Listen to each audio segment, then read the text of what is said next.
తెలంగాణలో ఇంటర్ విద్యా మండలి తెరమరుగు కానుందా? ఇంటర్ విద్యా సెకండరీ విద్యలో విలీనం కాబోతుందా? జరుగుతున్న పరిణామాలు చూస్తుంటే అవునని అనిపిస్తుంది.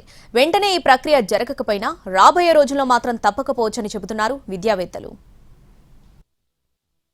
తెలంగాణలో నేషనల్ ఎడ్యుకేషన్ పాలసీ అనధికారికంగా అమలవుతోందనే అభిప్రాయం ఉంది. ఇప్పటికే ఉన్నత విద్యలో ఈ పాలసీని అమలు చేస్తున్నారు. పాఠశాల విద్యలో ప్రీ ప్రైమరీ తరగతులు ప్రారంభిస్తోంది ప్రభుత్వం. అయితే ఇది ఎన్ఈపీలో భాగం కాదంటున్నారు అధికారులు. నేషనల్ ఎడ్యుకేషన్ పాలసీ ప్రకారం ఇంటర్ వరకు 5+3+3+4 విధానం ఉంటుంది. ఈ విధానంలో చివరి 4 ఏళ్లు 9 నుంచి 12వ తరగతి వరకు ఒకే స్లాబ్ కింద ఉంటాయి. 2 రోజుల క్రితం విద్యాశాఖపై రివ్యూ చేశారు సీఎం రేవంత్ రెడ్డి. 9వ తరగతి నుంచి 12వ తరగతి వరకు ఒకే దగ్గర ఉన్న విధానాన్ని అధ్యయనం చేయాలని అధికారులను ఆదేశించారు.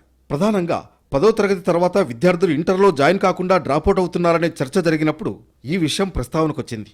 కంటిన్యూటీ లేకపోవడంతోనే విద్యార్థులు చేరడం లేదనే సందేహాలు వ్యక్తమయ్యాయి. తెలంగాణతో పాటు మరో 8 రాష్ట్రాల్లో ఇంటర్ విధానం కొనసాగుతోందని చెబుతున్నారు అధికారులు.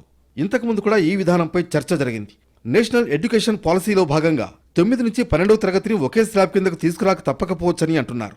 ఈ రోజు కాకుండా రేపైనా చేయాల్సిందేనని అంటున్నారు.